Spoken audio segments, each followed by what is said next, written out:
Bienvenue pour un nouveau podcast qui pourrait s'intituler « Les neurosciences au service du bonheur » ou « Comment améliorer votre vie, celle des autres et de la société en général ».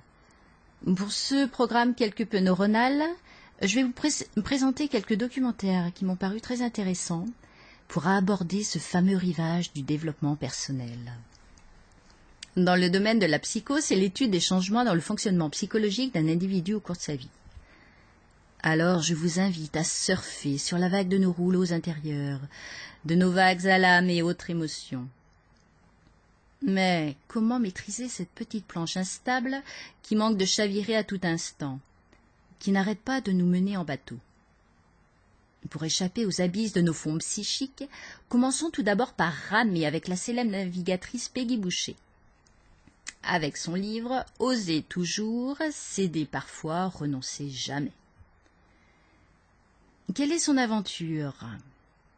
Eh bien, c'est en 98 qu'elle décide de traverser l'Atlantique à la rame en solitaire. Après avoir parcouru 5500 km en ramant plus de 10 heures par jour, je vous laisse imaginer, soit au total 79 jours, son bateau chavire à moins de 36 heures de l'arrivée. Là, elle échappe de peu à la mort. Mais cette épreuve ne la décourage pas, loin de là. 18 mois plus tard, elle repart en direction du Cap-Vert et bingo, arrive en Martinique au début de l'année 2000. Elle devient ainsi la première femme à avoir traversé l'Atlantique à la rame en solitaire. Un véritable exploit.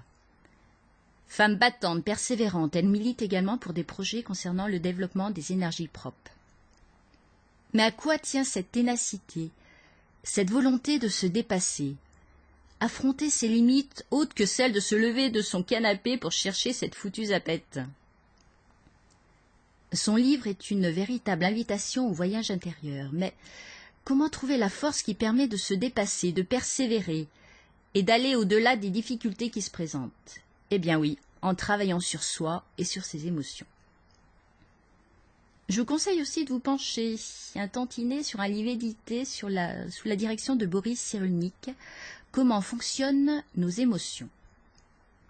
Terre vaste et méconnue que celle des neurones miroirs, du fonctionnement réflexif, de l'empathie, de l'alexithymie ou absence d'émotion. Bon, je ne vais pas rentrer dans le détail, c'est pourquoi je vous invite à lire ce livre passionnant qui décode nos mécanismes émotionnels. Mais avant d'aller plus avant dans les eaux profondes de notre conscience, une petite bouteille à la mer qui pourrait se révéler utile. Reprogrammation neuronale avec The Police, Message in a Bottle.